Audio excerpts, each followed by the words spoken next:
लोहे को कोई चीज तबाह नहीं कर सकती, लेकिन इसका खुद का जंग कर सकता है। इसी तरह एक व्यक्ति को उसकी खुद की सोच के अलावा कुछ भी बर्बाद नहीं कर सकता। क्या बात है।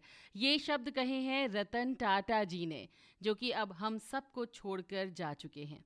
लेकिन नहीं गई हैं तो उनकी कही हुई बातें, उनका जीवन जो हमें और आपको सबको इंस्पायर करता है।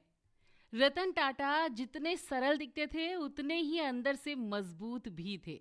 इस बात का पता इसी से चलता है कि जब वो अपने पैसेंजर कार डिवीजन को बेचने के लिए फोर्ड मोटर्स के पास गए थे, तो उनके चेयरमैन ने उनको कुछ आपत्तिजनक बात कही थी।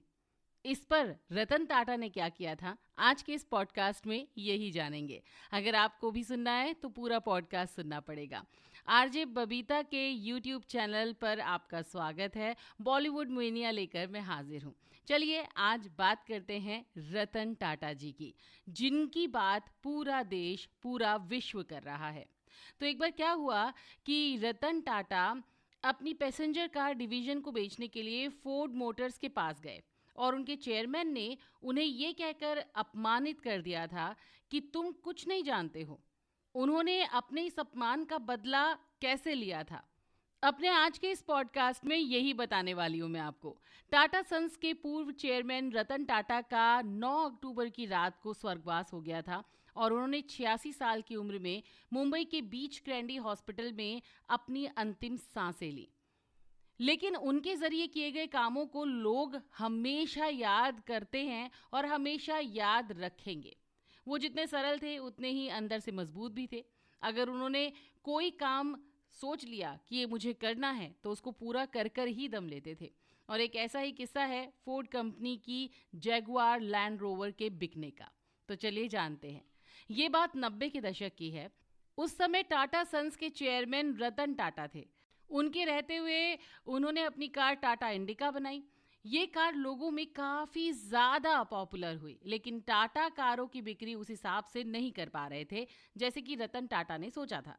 टाटा इंडिका के ग्राहकों के खराब रिस्पॉन्स और लगातार बढ़ते घाटे के चलते रतन टाटा ने पैसेंजर कार डिवीजन को साल 1999 में बेचने का फैसला कर लिया। इसको लेकर उन्होंने अमेरिकन कार निर्माता कंपनी फोर्ड मोटर्स से बात भी की थी। 1999 में जब रतन टाटा अमेरिका गए फोर्ड मोटर्स कंपनी के ऑफिस, तो वहां पर रतन टाटा की उस समय कंपनी के चेयरमैन बिल फोर्ड से करीब 3 घंटे की मुलाकात हुई। इस दौरान रतन टाटा को बहुत बड़े अपमान का सामना करना पड़ा था। फोर्ड ने अपमान करते हुए कहा था कि तुम कुछ नहीं जानते, आखिर तुमने पैसेंजर कार डिवीजन क्यों शुरू किया? अगर मैं ये सौदा करता हूँ तो ये तुम्हारे ऊपर बहुत बड़ा एहसान होगा। अब जैसा कि मैंने उनके कोट से ही शुरुआत की थी कि वो कितना स्ट्रांग सोचते थे और अंदर से बहुत ही मजबूत इंसान थे। रतन टाटा ने बिल फोर्ड से हुई इस मुलाकात के दौरान कुछ नहीं कहा। उस दौरान उन्होंने मन ही मन में एक बहुत बड़ा फैसला कर लिया था और उसके बाद उन्होंने अपने बिजनेस को बेचने का फैसला टाल दिया और भारत वापस आ गए और अपना पूरा ध्यान टाटा मोटर्स की बुलंदियों को पहुंचाने में लगा दिया।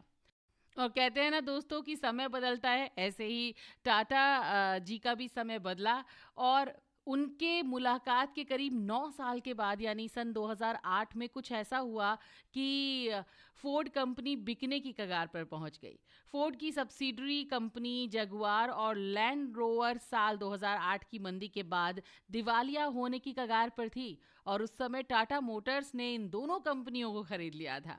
इस डील के बाद बिल फोर्ड ने रतन टाटा का थैंक यू किया और साथ ही ये भी कहा कि आपने हमारे ऊपर बहुत बड़ा एहसान किया है। दोस्तों, रतन टाटा उस समय तो उनको कुछ जवाब देकर नहीं आए थे जब फोर्ड कंपनी के चेयरमैन ने उनकी इंसल्ट की थी, लेकिन ये अपने आप में फोर्ड कंपनी को एक बहुत बड़ा थप्पड़ था जब रतन टाटा ने उनकी कंपनी को खरीदा था। तो दोस्तों, ये था मेरा आज का पॉडकास्ट बॉलीवुड मेनिया और आज ये पॉडकास्ट मेरी तरफ से रतन टाटा जी को एक छोटी सी श्रद्धांजलि थी। अगर आपको हमारा ये पॉडकास्ट अच्छा लगा हो तो आप भी अपने विचार रतन टाटा जी के लिए कमेंट बॉक्स में शेयर कर सकते हैं। साथ ही साथ मेरे चैनल आरजे बबीता को सब्सक्राइब करना बिल्कुल ना भूलें। मेरे फेसबुक पेज को भी फॉलो करें और आरजे बबीता 13 मेरा इंस्टाग्राम पेज है, उसको भी फॉलो ज़रूर कर लें। भर भर के शेयर करें, लाइक करें और बस अपना प्यार बरसाते रहें। एक और बार बॉलीवुड मेनिया में कुछ और नया किस्सा लेकर आऊंगी आपके लिए। तब तक के लिए आरजे बीजे बोले तो बबीता जैन को दीजिए इजाजत। नमस्कार।